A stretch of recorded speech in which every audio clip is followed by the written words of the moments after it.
Hi guys! Ako si Grace at ito ang aking anak na si Bria. For today's ganap, tara, samahan nyo kami ngayong araw. Samahan nyo akong magpakapagod at magpakasipag.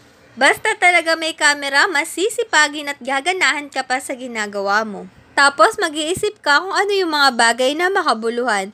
Pero bago ang lahat, papakainin ko muna si Bria at papainumin ko na rin ang gamot. Para bago ako magsimula sa gagawin ko, busog na itong alaga ko at makakapaglaro na siya. Sinasanay ko nang uminom dito si Bria sa baso para matuto na siya. Pagkakain ni Bria, binerb ko na siya. Pagkalaki na talagang bata, tapos gusto ko pa rin siyang tumaba. Minsan kahit nahihirapan na ako, basta magkaroon lang ng improvement si Bria, tuloy pa rin ang buhay. Pagka-burp ko kay Bria, inihiga ko na siya dito sa kwarto ng kapatid ko.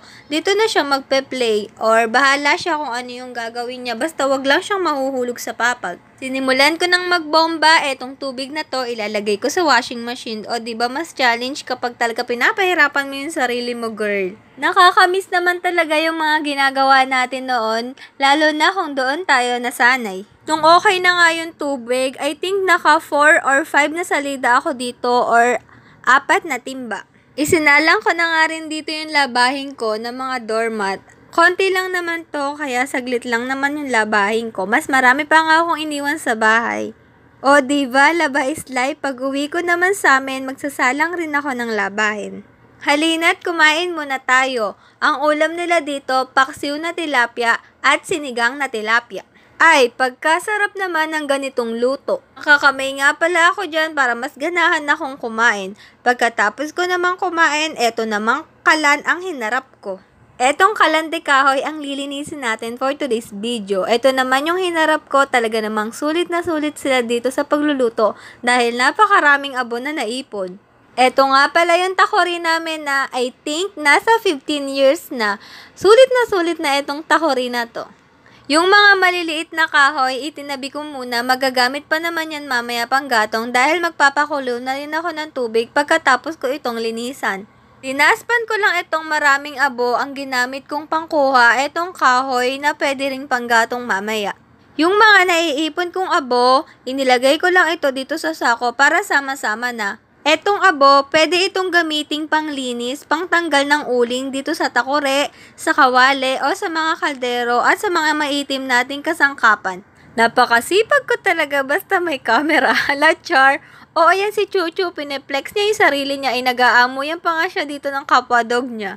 Actually, ginagawa ko rin naman ito kahit walang video. Mas nakaka-inspired lang talaga ngayon kasi mayroon tayong mga taong naigiging inspirasyon.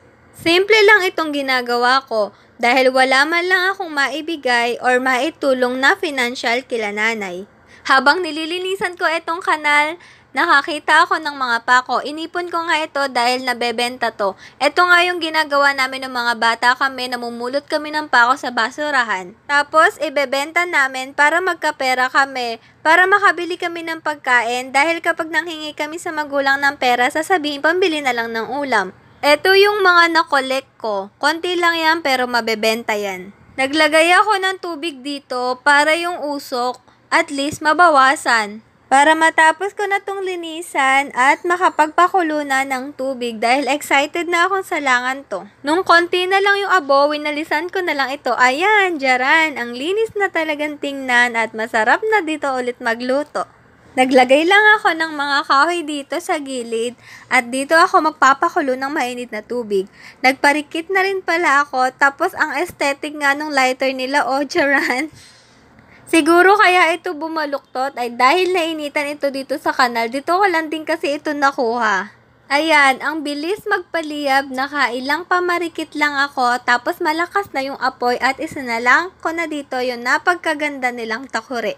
Malinis naman yan bago ko salangan. Yung loob yung nilinis ko, tsaka na yung labas kapag marami ng time at pagkakataon. Sa ngayon, halina't magbomba muna tayo sa poso para makapagbanlaw na ng mga nakasalang na labahin. Natapos ko nang paikutin sa washing. Bale, sa isang salang, 2 ikot, nagkakatumbas ng 30 minutes. Pagkatapos kong magbomba, heto at magbabanlaw na ako nang mayari na itong ginagawa ko para mapamerienda ko na rin si Bria. Masarap maglabas sa poso basta may taga-bomba ka. Kaso yung mga taga-bomba ko ay nag-school dahil yung araw na to ay Friday. Mas gusto ko nga sinasalang yung mga labahin kong basahan dahil hindi na kaya ng katawan ko ang magkusot. Dahil sa pag-aalaga ko palang kay Bria ay kotang-kota na talaga. Pero pag kaya na ni Bria ang gawaing bahay, tuturuan ko na siya para rin naman ito sa kanyang sarili. After 23 minutes, kumula na itong mainit na tubig o kitang-kita naman. 2 termos nga pala ang laman ng takurin na ito. Nakatapos na ako magbanlaw kaya idadryer ko na itong 2 timbang nilabhan ko. Isasalin ko muna itong mainit na tubig dahil kulong-kulo na nga ito. May malaking kaldero pa nga dyan na pinaglutuan nila pero wala nang laman yan. Ay, pagkasarap naman talagang magkape, kulong-kulo na itong mainit na tubig tapos samahan pa nga ng pandesal. Enjoy naman ang buhay dito sa probinsya basta masipag ka lang. Pagkatapos kong maglinis ng kalande kahoy, maglaba at mag-init ng tubig, etong si Bria naman ang aasikasuhin ko.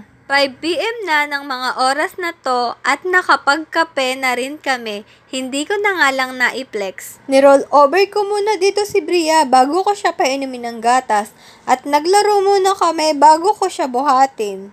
Masaya ang bata-batuta na yan basta nabibigyan ko ng oras at attention. Lalo pa nga pag nagte-therapy kami, na-enjoy niya talaga yung mga ganitong moment. Pagkatapos kong ma-roll over si Bria, heto, papainumin ko naman siya ng gatas. Nung nakapagpahinga na ako, nakaligo na ako, pagkatapos kong maligo, kinerier ko na dito si Bria. Ang sarap nga ng pagkakabuhat ko sa kanya dito, hindi ako nahihirapan. Etong carrier ni Bria, may nag-donate sa amin. Thank you po, Ma'am Gwen, sa nagbigay nito. Pwede pala namin itong gamitin kapag nagpapa-therapy si Bria. Kapag nag-therapy nga siya, isusuot ko to. Para pumantay na ang kanyang balakang, umaasa pa rin ako na papantay ito hanggang mag 7 years old siya. Ang ganda ng pagkakalapat dito ng katawan ni Bria, sakto sa edad niyang 5 years and 7 months. Hanggang dito na lang muna yung video namin. Salamat sa mga panonood ninyo. Bye! Ingat!